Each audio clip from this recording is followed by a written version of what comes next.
talking about some of these specific projects, missions that are coming in. I think so every Indian would be very excited when the Prime Minister actually spoke about, announced the names of the 4 astronauts, and everyone wanted to know who they are, the journey it has been, because a lot of people do not know that during this entire mission, the kind of hurdles that ISRO had to face, COVID pandemic being one, Russia-Ukraine war being the other.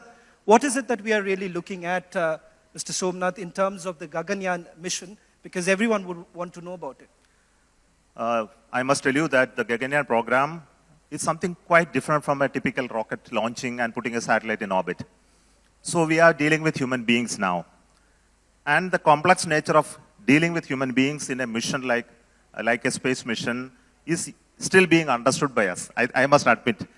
Though that we are very, very encouraged to work on human space program, but we started. We are hoping that we will be in a position to acquire certain amount of technology from people from other nations who have this technology.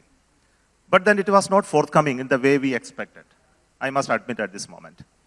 And we thought that we will be in a position to get elements like the environmental and life support system, which handles the oxygen supply, the water supply, the temperature control, and many other parameters that you control for the comfort of the astronaut inside. And the whole technology is not forthcoming. And we were asked to now to develop our own environmental life support system. And there are many elements like this. The spacesuit, the crew escape system, the computer system which will find out whether there is an anomaly going to happen in the rocket and then take an action for aborting them. Training, simulators, the medical capability that we have to understand the physical, the physiological and the psychological aspect of an astronaut and select them and manage them. I think all these skill sets we were not having, I must admit. And we thought that we can always go there and get help from many, many people. And of course, they are helping.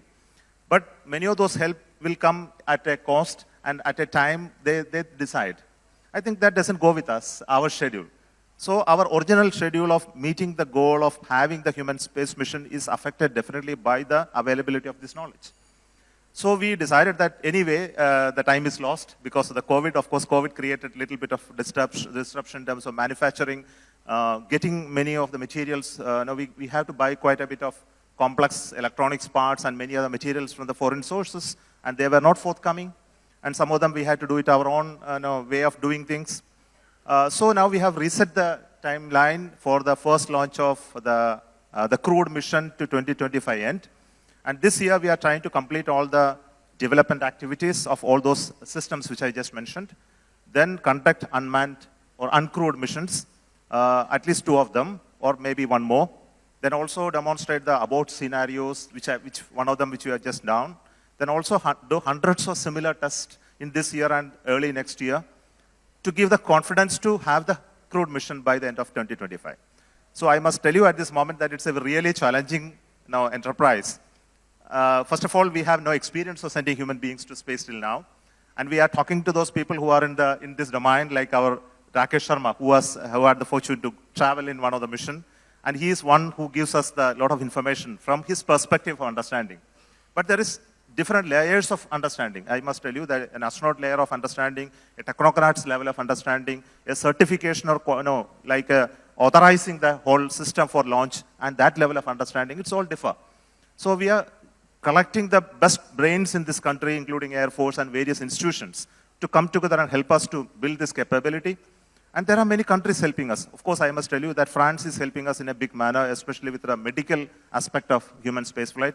The doctors who are dealing with astronauts in France came to India. They helped us in training and in creating the basis guidelines.